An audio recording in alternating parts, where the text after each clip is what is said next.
ابھی ہمیں جوائن کیا ہے تجزیہ کار ہیں سید محمد علی صاحب. سر بہت شکریہ آپ کے وقت کا. سر ایک تاریخی خطاب کیا گیا ہے، اس میں یہ بھی کہا گیا ہے کہ دہشت گردی کی جنگ میں ہمارے پختون بھائیوں اور خیبر پختونخوا کے عوام نے بہت قربانیاں دی ہیں اور ہم ان کی کاوشوں کو سراہتے ہیں اور ان کے ساتھ کھڑے ہوئے ہیں. تو یقیناً یہ بھی ایک اہم نقطہ ہے. جی یقینی طور پہ میں سمجھتا ہوں کہ یہ ایک بہت اہم تاریخی خطاب تھا، اور اس کی بنیادی وجہ یہ ہے کہ یہ ایک پاک فوج کی قیادت نے پہلی دفعہ اپنے نظریہ جو ہے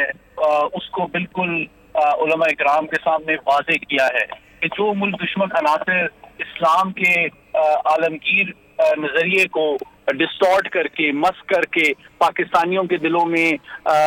کوئی غلط فہمیاں پیدا کرنا چاہتے ہیں، دہشت گردی کو پھیلانا چاہتے ہیں یا مایوسی پھیلانا چاہتے ہیں، ان کو بھی آرمی چیف نے ایکسپوز کیا، بلکہ ساتھ ہی ساتھ یہ بھی وارن کیا کہ وہ لوگ اس کے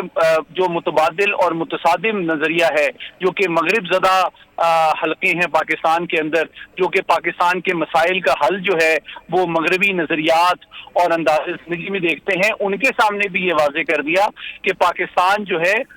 ان کو کسی امپورٹڈ ویسٹرن نظریے حیات کی ضرورت نہیں ہے، بلکہ پاکستان کو اپنے تاریخ، اسلاف اور اقدار کو سمجھنا، پڑھنا، اپنانا چاہیے اور بالکل اعتماد کے ساتھ،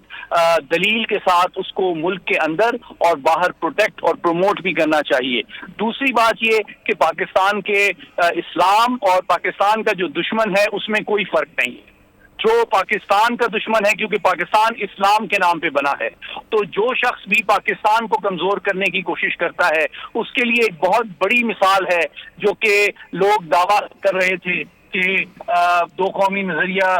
مشرقی بنگال میں ڈوب گیا ہے. آج وہ دیکھ رہے ہیں کہ پاکستان کے دو قومی نظریے کے مخالفین کو بھارت میں بھی جگہ نہیں مل رہی ہے. اور تیسری بات یہ ہے کہ جو لوگ پاکستان میں ڈیجیٹل ٹیررزم کر رہے ہیں، ریاست اور فوج کے خلاف غلط فہمیاں پیدا کرنے کی کوشش کر رہے ہیں، ان کو بھی ریاست جانچتی ہے، بھانپتی ہے، ان پہ نظر رکھتی ہے اور انشاءاللہ ان کو بھی ایک شکست فاش دی جائے گی. ٹھیک ہے، سید محمد علی صاحب اپنا تجزیہ پیش کر رہے تھے اور تمام تجزیہ کار جو اپنا تجزیہ پیش کر رہے تھے، آپ تمام کا بے حد شکریہ. سبسکرائب کریں اور بیل دبائیں تاکہ کوئی خبر رہ نہ جائے.